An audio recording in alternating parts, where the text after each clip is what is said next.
수요기도에 오신 여러분들 주님의 이름으로 환영합니다. 한 주간 잘 계셨습니까? 네, 좋습니다. 오늘 저에게 물으시는 분들이 계시더라고요. 목사님 오늘 수요기도에 하냐고. 근로자의 날이긴 하지만 오늘 예배는 드리고요. 참고로 5월 15일은 이제 석가탄신일입니다. 그때는 쉽니다. 부처님 때문에 우리가 쉬게 되긴 하는데 예배를 드려야 하나 하는 생각도 하지만 공적인 공휴일은 쉰다는 것 기억해 주시면 되겠습니다. 말씀 보겠습니다. 오늘 우리에게 주시는 말씀입니다. 우리 하나님 나라 큐티 오늘의 본문이기도 한데요, 시편 1편 함께 보겠습니다. 시편 1편 1절에서 6절까지 우리 한 목소리로 읽겠습니다. 복 있는 사람은 악인의 꾀를 따르지 아니하며 죄인의 길에 서지 아니하며 오만한 자의 자리에 앉지 아니하며 오로지 주님의 율법을 즐거워하며 밤낮으로 율법을 묵상하는 사람이다. 그는 시냇가에 심은 나무가 절따라 열매를 맺으며 그 잎이 시들지 아니함 같으니 하는 일마다 잘 될 것이다. 그러나 악인은 그렇지 않으니 한낮 바람에 흩날리는 죽정이와 같다.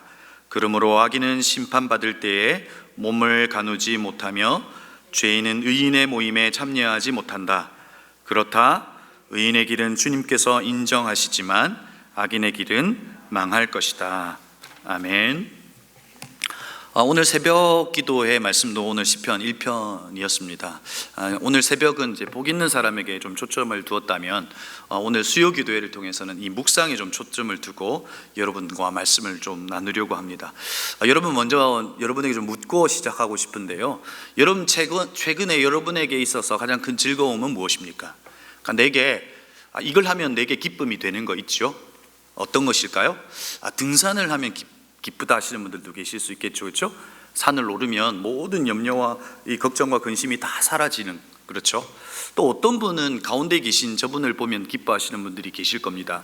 그러죠? 누군지 아시죠? 임영웅 씨. 아시면서 모른 척 하지 않기를 바랍니다.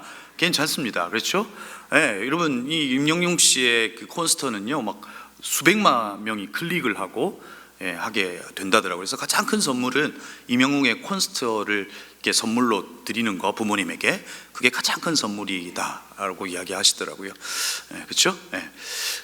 또 어떤 이들은요, 운동하는 것으로 즐거움을 찾기도 합니다. 저도 최근에는 이제 운동을 하는데요, 그것이 주는 즐거움과 기쁨이 있더라 하는 것이죠. 오늘은 이 말씀을 통해서 복 있는 사람은 무엇으로 즐거워하는지를 시인이 우리에게 알려주고 있습니다. 복 있는 사람이 어떤 즐거움 가운데 있는 것이 복 있는 사람인지 한번 우리 살펴보려고 합니다. 우리 시편 1편 1절에서 복 있는 사람을 이렇게 이야기합니다. 우리 함께 읽어볼까요? 복 있는 사람은 악인들의 꾀를 따르지 아니하며 죄인들의 길에 서지 아니하며 오만한 자의 자리에 앉지 아니하고. 시편의 1편을 시작하면서 복 있는 사람은 이러하다라고 하는 이야기로 시작합니다. 오늘 제가 시편 1편을 한번 설명을 드려보겠습니다. 우리가 읽고 있는 이 시는 율법서나 예언서가 아니라 시가서입니다.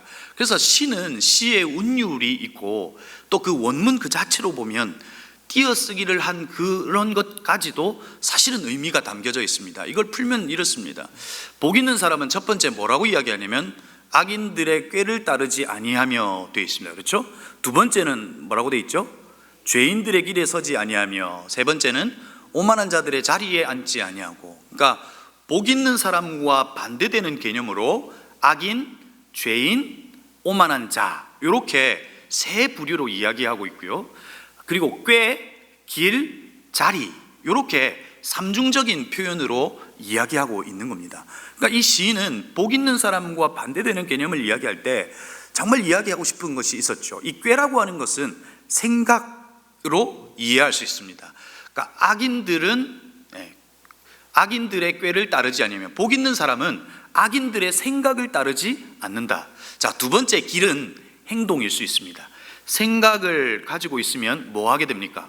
행동으로 이어지게 됩니다. 내가 가지고 있는 이 생각이 기준이 되어서 어떤 행동을 하게 되죠. 죄인들의 길에 서지 않는다라고 하는 이 길의 의미는 행동입니다. 세 번째, 이 오만한 자들의 자리에 앉지 않는다라고 하는 이 자리의 의미는 소속의 의미를 가지고 있습니다. 여러분은 지금 어디에 소속되어 있습니까? 은혜샘물교회이고 오늘 이 수요 기도회에 소속되어 있습니다. 그렇죠? 여러분들은 복 있는 사람이에요? 아니면 오만한 자리에 앉고 계신 거예요? 복 있는 사람들이죠. 그러니까 우리는 오늘 하나님을 예배하는 자리에 소속되어 함께 예배하는 자들로 있더라는 것이죠. 그러니까 이 말이 이런 말이죠. 그래서 생각을 좀 풀었으면 이런 겁니다. 악인들의 꾀를 따르지 않는다는 말의 의미는 하나님께 묻지 않고 하나님의 생각을 따르지 않는다, 이렇게 말할 수 있을 겁니다. 그렇죠? 그리고 복 있는 사람들의 반대 개념은 죄인들의 길에 서지 않는다는 것은 어떤 의미로 우리가 또 받아들일 수 있을까요? 우리의 행동이 하나님의 말씀이 우리의 길이 되는 것이 아니라 이 세상의 주류, 이 세상이 우리에게 알려주는 길이라고 하는 것에, 그리고 이 세상이 우리에게 알려주는 성공이라고 하는 방식에 우리의 몸과 마음을 맡겨버리는 것, 이것이 복 있는 사람이 아니다라고 이야기할 수 있다는 거죠. 세 번째는요, 오늘 우리는 어딘가에 소속이 되면 소속된 그곳으로부터의 권위에 순종해야 합니다. 이 소속이라고 하는 말은 어떤 의미로 받아들일 수 있냐면 세상의 말이 이제 권위가 되는 것, 그래서 세상이라고 하는 그곳에서 주고 있는 어떤 말들이 권위가 되어버리는 것, 이것이 복 있는 사람이 아니다라고 말하는 것이죠.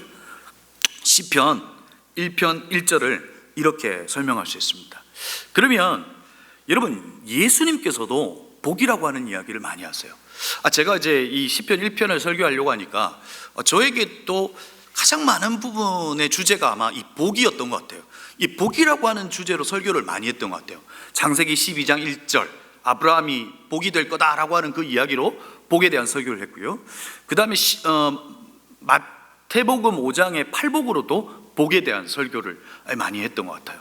그러고 보면 복은 우리에게 참 중요한 것 같아요. 왜냐하면 기독교의 본질이라고 하는 것에 있어서는 이 복의 개념을 어떻게 정립하느냐에 따라서 기독교가 정말 본질적인 그 신앙으로 이어질 수 있다라고 말할 수 있다는 거죠.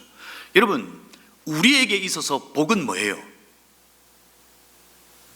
자, 그럼 제가 이렇게 물어볼까요? 여러분, 나에게 플러스 알파가 있으면 복이 될 것 같은 거에 알파가 무엇이냐는 거예요. 그러니까 나라고 하는 존재에 요게 더해지면 복이 되겠다는 거 있잖아요. 어떤 거 있어요?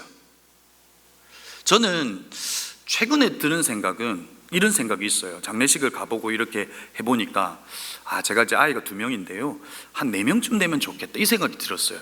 더 많으면 더 좋겠고. 그러니까 나라고 하는 존재의 플러스 알파인 자녀가 이 주어질 때 복이 된다고 생각하는 거죠. 그렇죠? 또 나라고 하는 존재에 돈이라고 하는 것이 주어질 때 난 복 있는 사람인 것 같다 라고 하면 그게 복이 되는 거죠. 여러분, 그게 나쁘다 하는 것이 아니라 우리에게 있어서 무엇이 복이 되느냐는 거예요. 여러분, 기독교는 우리에게 무엇이 복이라고 이야기해요? 하나님이에요. 기독교는 하나님이 복이라고 이야기하는 거예요. 하나님이 복이 되는 기독교는 본질로 갈 수 있어요. 하나님이 복이 아니라 하나님이 주신 것이 복이라고 한다면 기독교는, 사실은 기독교의 신앙이 훼손될 가능성이 많다는 거죠. 여러분, 여러분에게 하나님이 복이십니까? 하나님만 있으면 됩니까? 점점 아멘의 소리가 작아지고 있습니다. 하나님이 복이다, 성경이 우리에게 이야기해 주는 것이죠. 그러면서 예수님께서도 복에 대한 이야기를 하세요. 마태복음 5장에서 이제 팔복에 대해서도 이야기하시잖아요. 심령이 가난한 자는 뭐가 있다? 복이 있습니다. 애통해하는 자는 뭐가 있다? 복이 있다. 의에 줄이고 목마른 자는 뭐가 있다? 복이 있다. 당시의 로마의 세계관 속에서는 많이 가지는 것, 힘이 센 것이 복이 있지만 예수 그리스도께서는 그 로마의 세계관을 깨뜨리시면서 뭐라고 이야기하냐면 그분의 성품으로 이야기하는 거예요. 심령이 가난한 거, 누군가를 위해서 애통하는 거, 복이 있다고 이야기해요. 그리고 의에 줄이고 목마른 거, 무언가를 많이 소유하기 위해서 줄이고 목마른 것이 아니라 하나님의 말씀으로 목마르고 줄인 자는 복이 있다라고 이야기하는 거죠. 여러분, 오늘 여러분들 수요 기도에 오신 여러분들이 복 있는 사람 아니에요? 하나님을 예배하기를 원했고 여러분의 그 마음의 그 갈급함과 이 갈망은 하나님을 만나고 싶어하는 그 갈망 속에서 이곳에 왔잖아요. 복 있는 사람들이에요. 유진 피터슨이 번역한 현대어로 번역한 메시지 성경은 5절 말씀을 이렇게 번역하죠. 하나님께 입맛 당기는 너희는 복이 있다. 그분은 너의 평생에 맛볼 최고의 음식이고 떡이다 라고 이야기해요. 여러분, 예수님에 대해서 어떻게 이렇게 표현할 수 있어요? 그런데 예수님 스스로도 나는 생명의 떡이다 이야기했어요. 우리가 복 있는 사람이라고 하는 건 어떤 사람이냐면 하나님의 말씀에 그 하나님에게 내 입맛이 당기고 있다는 거예요. 육체의 소욕이 아니라 성령의 소욕, 성령께서 우리에게 주셨던 그 갈망과 갈증이 하나님을 알아가고자 하는 그 입맛 당김이 있냐는 거예요. 그것이 있으면 복 있는 사람이라고 예수님께서 말씀하시죠. 또 복 있는 자의 모습을 예수님께서 그림의 언어로 우리에게 말씀해 주신 부분이 있죠. 요한복음 15장 5절 말씀인데 5절 말씀만 우리 한번 같이 읽어볼까요? 시작.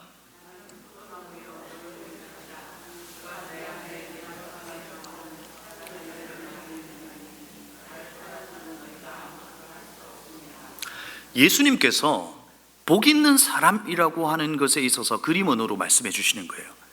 나는 뭐라고요? 포도나무, 너희는 뭐다? 가지가 포도나무에 붙어 있는 것, 이게 복이라고 이야기해요.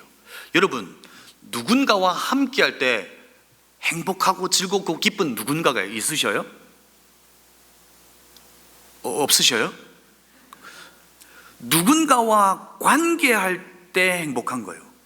오늘 주님께서는 무엇을 소유했기 때문에 복 있는 사람이 아니라 나는 포도나무야. 근데 너희는 가지인데 가지가 포도나무에 붙어 있는 그 관계성이 복이다 이렇게 말하고 있는 거예요. 그리스도께서 하나님과의 단절, 죄로부터 끊어진 그 사망의 상태인 저와 여러분을 그리스도의 십자가의 피 흘리심으로 그 관계를 허물어 버렸잖아요. 그래서 하나님을 아버지라고 부르게 하셨잖아요. 그렇죠? 그 관계의 회복이 우리에게 무엇이라고 말하고 있는 거예요? 복이라는 거예요. 이 땅을 살아가면서도 여전히 하나님에게 섭섭한 마음이 들 때가 있고 하나님과의 관계가 멀어질 때도 있지만 하나님과 가까이 하고 있는 것, 포도나무이신 그분께 붙어있는 그 관계성이 복 있는 사람의 모습이다라고 이야기하는 거예요. 오늘 시인도 동일하게 이야기하고 있어요. 2절에서 뭐라고 말하고 있냐면 오직 여호와의 율법을 뭐하고요? 즐거워하고 그 율법을 주야로 뭐하고? 묵상하는 자가 복이 있다라고 시인은 그림을 그리고 있어요. 여러분, 시가서는요 예언서나 역사서가 아니라 그랬어요. 오늘 시인은 우리에게 복 있는 사람은 묵상해야 돼 이렇게 요구하지 않는다고요. 마치 강령처럼 율법처럼 말하고 있는 것이 아니라 시인이 하나님을 믿는 믿음 안에서 살아온 삶의 그 깊은 내면 속에서 울리는 그 울림의 소리가 이 시예요. 내가 그렇게 보니 진짜 복 있는 사람은 주님의 말씀 가운데 있는 이가 복 있더라 라고 하는 이야기를 하고 있는 거예요. 여러분, 오직 여호와의 율법을 즐거워한다라고 하는 이 즐겁다라고 하는 의미를 또 다른 말로 하면 논다는 의미예요. 여러분, 팀 켈러는 우리의 기독교 안에 사라져버린 것이 있다라고 이야기해요. 그게 뭐냐면 제가 그 부분을 보고 내가 깜짝 놀랐어요. 유머라고 이야기해요. 여러분, 누군가를 웃긴다, 유머한다, 이건 우리의 시각 속에서는 뭔가 가치 없는 것이라고 여겨질지 모르지만 팀 켈러는 유머가 사라졌다고 이야기해요. 그 말의 의미는 뭐예요? 우리 기독교 안에서 너무 여유가 사라져버린 거예요. 여러분, 이 논다라고 하는 이 개념은 어떤 개념의 가장 정점에 있는 개념이에요. 제가 한번 설교 때도 그렇게 한번 이야기한 적이 있어요. 제가 설교를 하는데 설교를 노는 것처럼 하면 설교를 잘하는 거예요, 못하는 거예요? 그렇게 하면 안 되나요? 잘하는 거죠. 그렇죠? 여유가 있고 그 대중을 이해하는 그런 것도 있고, 그렇죠? 우리는 그분의 말씀으로 즐거워하고 그분의 말씀으로 놀 수 있다는 것은 어떤 감정의 정점의 상태에 있는 한 일을 말하고 있는 거죠. 그가 복이 있다는 거예요. 그런데 어떤 상태에서도 놀 수 있다면 어떤 상태예요? 그 율법을 주야로, 이 주야라는 것은 밤낮이지만 감정의 상태로 이해하면 기쁠 때나 슬플 때예요. 여러분, 기쁠 때 노래하는 거 쉬워요, 쉽지 않아요? 기쁠 때 휘파람을 부는 건 쉽다니까요. 여러분 복권이 당첨돼 보세요. 여러분 기뻐요, 안 기뻐요? 얼마 전에 미국에서 로또 1조 8천억이 당첨됐다 하더라고요. 그렇죠? 여러분 우리에게 무엇이 주어지면 엄청 기쁠 거예요. 그러나 그것은 아무나 할 수 있는 기쁨 아니에요? 감사 아니에요? 감격 아니에요? 그런데 슬플 때에도 노래할 수 있겠어요, 여러분? 슬플 때에도 기도의 자리를 찾아가실 수 있겠어요? 슬플 때에도 말씀의 자리로 찾아갈 수 있겠냐고요. 여러분 우리가요 슬픈 일을 당하고요 뜻밖의 일을 당하면 사실 기도의 자리를 찾아가기 쉽지가 않아요. 하나님의 말씀을 피는 것 자체도 쉽지 않더라고요. 그런데 진짜 복 있는 사람은 슬플 때에도 기쁠 때에도 그 말씀을 펴 그 말씀 속에서 내게 일어나는 상황과 내게 일어난 일들을 해석하려고 애쓰는 자가 바로 복 있는 사람이라고 이야기하는 거예요. 사랑하는 성도 여러분, 기쁠 때나 슬플 때나 주의 말씀 가운데 거하실 수 있기를 바랍니다. 그 자가 복 있다고 이야기해요. 그리고 그것을 뭐 하는 사람요? 묵상하는 이유. 여러분 묵상이라고 하는 이 단어의 원문은 여러분 잘 아실 거예요. 하가라고 하는 거고 어른거리다. 어떤 이 뭐 사자나 큰 짐승이 어떤 목적물을 딱 잡고 그걸 물고 그것을 계속 어른거리면서 계속해서 씹고 생각하고 하는 거, 이게 묵상이에요. 그렇죠?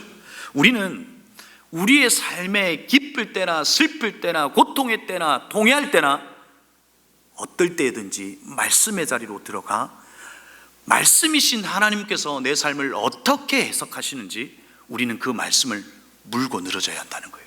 그것이 복 있는 자다라고 이야기하는 거죠.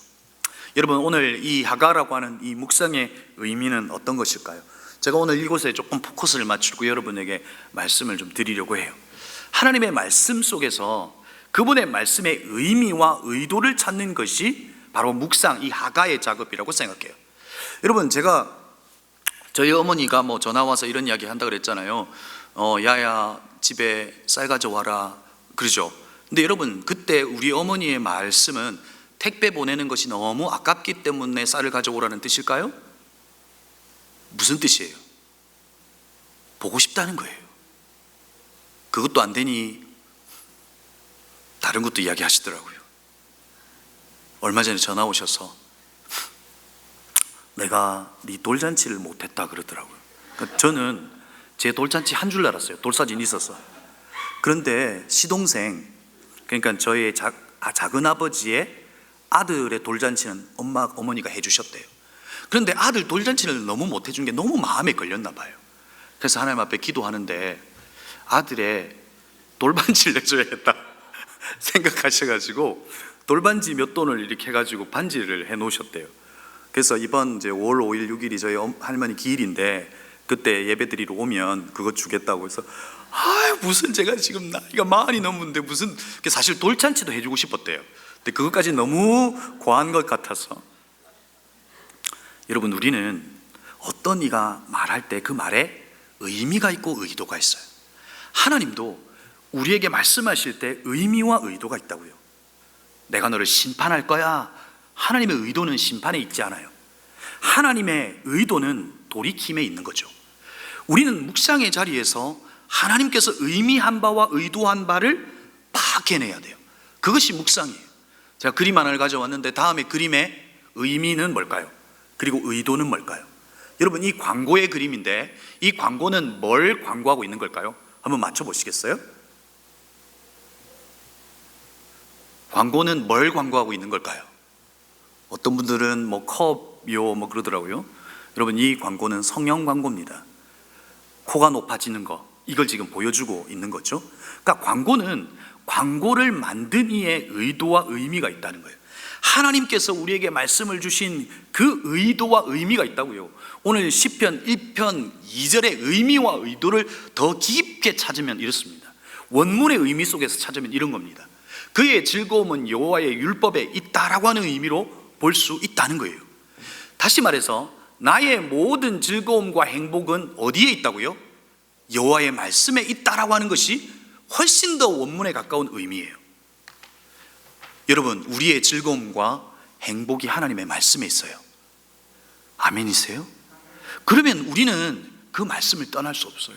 그 말씀과 가까이 할 때 그 말씀은 나에게 즐거움이 되고 행복이 될 수 있다라고 하는 것으로 이 시인이 우리에게 이야기해주고 있는 거고, 우리에게 도전해주고 있는 거죠. 그러면 우리는 그 말씀 속에서 우리에게 말씀하시는 그 의도와 의미를 깨달아야 해요. 신순규라고 하는 분이 눈 감으면 보이는 것들이라고 하는 책을 썼어요. 이분은 월스트리트에서 애널리스트, 그러니까 이제 경제의 어떤 동향이나 이런 것들을 분석하면서 글을 쓰는 그런 이에요. 근데 눈이 보이지 않아요. 근데 그가 그래서 이제 이런 내용을 기록할 때 제 마음에 와닿았어요. 덜 보아야 소중한 것들을 볼 수 있습니다. 우리는 소음과 신호를 구별해야 합니다. 그는 평생 보지 못합니다. 그래서 눈을 감고 살아갑니다. 우리는 수없는 것을 눈을 뜨고 보고 그것을 느끼고 경험합니다. 그렇지만 이 세상에 많은 것들이 소음일 수 있다는 거예요. 그 수없이 많은 것들이 우리에게 영향을 미치기도 하고 마치 진리인 것처럼 우리에게 도전하기도 하지만, 우리는 이 시대의 수많은 소리 속에서 신호를 구별해야 합니다. 우리는 하나님의 말씀을 통해서 오늘 우리에게 스탑인지 아니면 고인지 그 말씀 속에서의 신호를 발견해야 된다는 겁니다. 여러분, 우리에게 수많은 일들이 일어나요. 그런데 대부분은 내 뜻대로예요. 그러지 않아요? 멈춰야 돼요.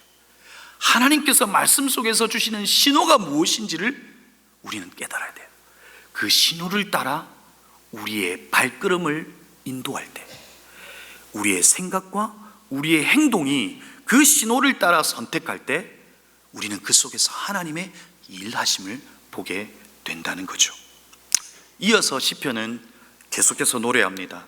복 있는 사람은 여호와의 말씀을 주야로 그렇게 묵상하는 자다라고 이야기하죠. 그러면서 또 그에게 보장해 주신 것이 있다고 이야기해요. 3절요. 시냇가에 심은 나무가 철따라 열매를 맺으며 그의 잎이 시들지 아니함 같으니 하는 일마다 잘 될 것이다. 여러분, 우리는 시냇가에 심은 복 있는 사람들이에요. 그렇죠? 하나님의 말씀 가운데 있으면 우리의 삶에 열매가 있어요, 없어요? 있는 거죠. 그분에게 붙어 있으면 열매는 자연스러움인 거예요. 하는 일마다 잘 될 거예요. 아멘이세요? 제가 이렇게 이야기하면 목사님 이거 좀 기독교 아까 목사님 말했던 어떤 기복적 신앙과 연결되지 않아요? 여러분, 우리의 잘됨이라고 하는 그 형통의 의미는, 그 원래적 의미는 우리의 잘됨이 누군가의 잘됨으로 이어지는 거예요. 적어도 우리가 가지고 있는 신앙은 내 잘됨으로 끝나는 게 아니잖아요. 그래서 하나님이 내 도구가 되는 것이 아니라 하나님은 철저하게 내 목적이 될 때 하나님은 내 삶을 형통케 하셔서 내 형통한 삶을 통해서 내가 생명이 되는 거죠. 열매는 관상용이 아니에요. 열매는 꽤 좋은 신앙의 열매가 열렸구나 라고 이 집사님 성도님들 바라보면서 그렇게 평가받는 것이 아니라 그 열매는 누군가에게 생명이 되어야 돼요. 그것이 누군가에 먹혀지거나 아니면 떨어져 땅에 거름이 되든지 생명이 되어야 돼요. 시편은 우리의 잘됨이 누군가의 생명으로 잘됨으로 연결될 수 있다고 말해요. 그러나 악인은 그렇지 않대요. 한날 바람에 날리는 뭐와 같다고요? 죽정이에요. 뭔가 이루어진 무언가가 있는 것 같지만 휘 하고 날아가 버리는 죽정이 같더라는 거예요. 그러므로 악인은 심판을 받을 때 몸을 가누지 못하며 죄인은 의인의 모임에 참여하지 못한다. 그렇다. 의인의 길은 주님께서 뭐 하시죠? 인정하시지만 악인의 길은 뭐 하겠다고요? 망한다라고 말해요. 여러분, 이 말의 의미를 생각해 보면 이런 거죠. 복 있는 사람의 생각은 하나님의 뜻을 물으며 그 말씀 속에서 말씀하시는 그 하나님의 신호를 따라 선택하는 거죠. 그리고 우리는 하나님의 말씀의 권위와 위력 앞에 우리의 모든 권위를 내려놓고 그분의 말씀에 소속되어 그 말씀을 따라 살아가죠. 그럴 때 우리는 뭘 경험한다고요? 의인의 길은 주님께서 뭐 하신다? 인정하신다라고 말해요. 그런데 여러분, 이 인정한다라고 말의 의미는, 원문의 의미는 야다예요. 알다라는 뜻이에요. 이 알다라고 하는 뜻은 경험하여 아는 것이에요. 무슨 말이에요? 의인의 길은 주님께서 인정하신다. 복 있는 사람은 하나님의 말씀을 따라 살아갈 때 그 하나님과의 관계성 속에서 뭘 안다고요? 하나님을 알게 될 거라는 거예요. 이게 복이에요. 사랑하는 성도 여러분, 하나님의 말씀을 따라가는 저와 여러분의 삶에 하나님을 알아가는 그 감격과 기쁨이 가득하실 수 있기를 바랍니다. 하나님을 안다는 건 얼마나 중요한 줄 아세요? 아는 만큼 누려요. 아는 만큼 믿음으로 살아낼 수 있거든요. 그래서 그게 복이라고 이야기하고 있는 거죠. 말씀을 이제 마무리할까요? 이제 우리는 말씀의 자리로 나아가야 합니다. 하나님의 말씀의 자리로 마치 의무감처럼, 소속감, 숙제처럼 나아가지만, 나아간 그 자리에서 우리는 무엇이라고 하는 것을 알게 돼요. 그 자리는 하나님의 초대라고 하는 것을 알게 되죠. 말씀을 피는 순간 내 의지로 그것을 선택했다고 생각했지만 하나님의 초대라는 것을 이내 알게 되죠. 왜요? 내가 말씀을 읽고 있지만 이내 말씀이 나를 읽어버려요.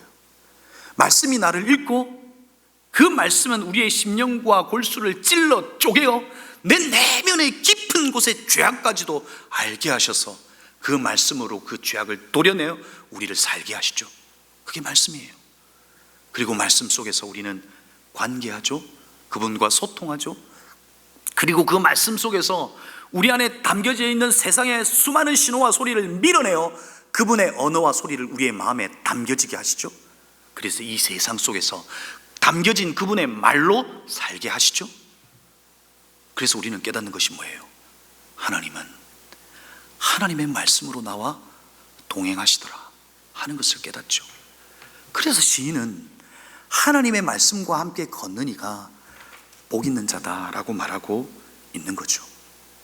여러분, 우리가 성경을 열면 성경이 우리를 엽니다. 우리가 성경을 읽을 때 성경이 우리를 읽습니다. 우리가 성경을 지킬 때 성경이 우리를 지켜줍니다. 우리가 성경을 사랑할 때 성경이 우리를 사랑할 겁니다. 그 묵상의 자리로, 그것이 복 있는 삶의 모습이라고 하는 걸 깨닫고 그 자리로 나아가실 수 있기를 바랍니다. 오늘 새벽 기도도 제가 설교를 했는데 그때 이수동 시인의 시를 하나 인용했습니다. 그 시를 여러분과도 함께 나누고 오늘 함께 기도했으면 좋겠습니다. 꽃 같은 그대, 나무 같은 나를 믿고 길을 나서자. 그대는 꽃이라서 10년이면 10번 변하겠지만 나는 나무 같아서 그 10년 내 속에 둥근 나이테로만 남기고 말겠다. 여러분, 동행이라고 하는 이 시인데 저는 이 시가 마치 하나님께서 우리에게 말해주는 것 같았어요. 난 너와 걷고 싶다는 거예요. 하나님과 하나님의 말씀과 걷고 싶다는 거예요. 계절은 10번도 변하고 우리의 마음은 10번도 변하지만 하나님은 마음은, 그분의 말씀은 변치 아니하셔서 내 속에 둥근 나이테로만 남기고 말겠다. 내가 너의 아버지다 라고 하는 그 하나님의 역사를 마치 나이테처럼 내가 남기고 말겠다라고 하는 하나님의 마음으로 느껴졌어요. 사랑하는 성도 여러분, 너무 식상한 이야기 같지만 하나님의 말씀과 그분과 함께 걷는, 그리하여 주님을 알아가는 그 감격과 기쁨을 누리는 복 있는 삶의 삶을 살아가는 저와 여러분이 되기를 주의 이름으로 축복합니다. 우리 기도했으면 좋겠습니다.